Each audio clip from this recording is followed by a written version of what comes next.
खरतर भारतीय जनता पक्षामध्ये माझा प्रवेश होऊ नये यासाठी अनेक लोकांनी प्रयत्न केले किंवा अनेक लोकांनी देव पाण्यात बुडवले। या जिल्ह्यामधल्या वेगवेगळ्या भागांमध्ये विधानसभेमध्ये भरभरून निधी देणारे हे आपले नेते आहेत, परंतु त्याचं श्रेय मात्र दुसरे घेत होते। गेले 20 वर्ष त्याही पूर्वी जवळजवळ 10-12 वर्ष म्हणजे 30 वर्षाचा कालखंड माझा एका पक्षाबरोबरती गेला। त्या ठिकाणी निष्ठेने काम केलं, पक्षाला यश मिळवून दिलं, 3-3 वेळा नगरपालिका मिळवून दिली आणि अहोरात्र संकट समय असेल किंवा चांगल्या वाईट घटनांमध्ये मी नागरिकांच्या बरोबर राहिलो। परंतु एखाद्या कार्यकर्त्याचं सुख आणि दुःख काही नेतृत्वांना त्याची कल्पना येत नाही, परंतु उपजत कार्यकर्ता आणि पक्षाला बळ देणारा कार्यकर्ता याची दखल रवींद्र भाऊ चव्हाण यांच्यासारख्या नेत्यांनी या ठिकाणी घेतली आणि मला भारतीय जनता पक्षामध्ये प्रवेश दिला।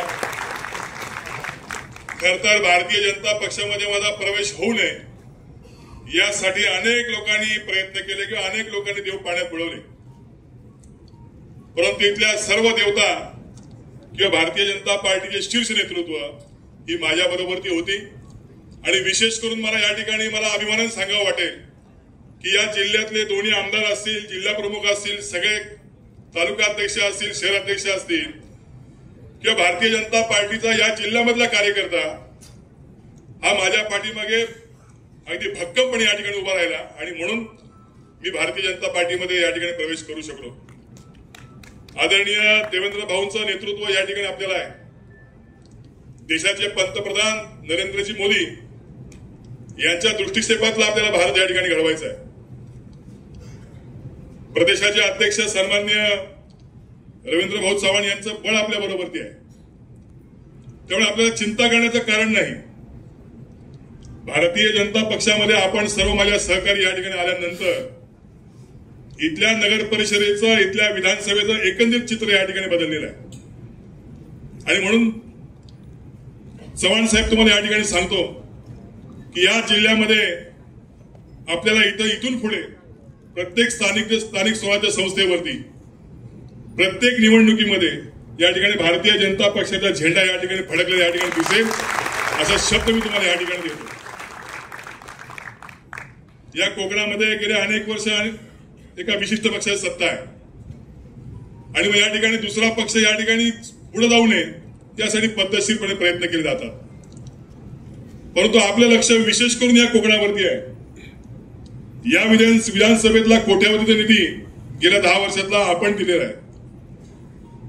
या जिल्ह्यामधल्या वेगवेगळ्या भागांमध्ये विधानसभेमध्ये भरभरून निधी देणारे हे आपले नेते आहेत, परंतु त्याचं श्रेय मात्र दुसरे घेत होते।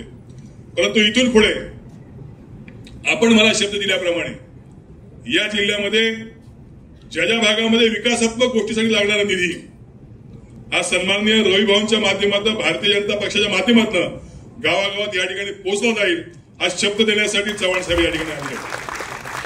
आमच्या कोकणातल्या फार काही अपेक्षा नसतात, रस्ता, पाणी, वीज, त्याचप्रमाणे आमच्या कोकणातल्या रवी भाऊ रोजगाराच्या देखील संधी या ठिकाणी आपल्याला उपलब्ध झाल्या पाहिजेत। या सगळ्या बाबीसाठी रवी भाऊ आपल्याला मार्गदर्शन करणार आहेत।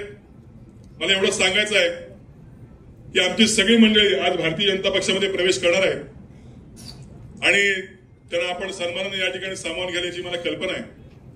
भविष्याच्या वाटचालीला आपण भक्कमपणे माझ्या पाठीमागे आणि माझ्या सहकार्यांच्या पाठीमागे उभं राहावं अशी एक विनंती आपल्याला करतो। आपला अधिक वेळ घेणार नाही, कारण आपला आज आपल्या खेळसाठी त्यांनी धावता दौरा दिलेला आहे, आचारसंहिता लागलेली आहे आणि मी रवी भाऊंना सांगणार आहे की हा खेड नगरपालिकेवरचा भारतीय जनता पार्टीचा झेंडा आपल्या हाती फिरवण्यासाठी या ठिकाणी यायचा आहे। या नगरपालिकेमध्ये बहुमतामध्ये सत्ता ही भारतीय जनता पार्टीची या ठिकाणी असेल हे शब्द तुम्हाला मी या ठिकाणी देतो। आपला अधिक वेळ घेत नाही मी आपल्याला, आपण एवढ्या व्यस्त कार्यक्रमातून वेळापत्रकातून या ठिकाणी आलात त्याबद्दल मी आपल्याला मनापासून आभार मानतो आणि या ठिकाणी थांबतो। धन्यवाद। जय हिंद, जय महाराष्ट्र।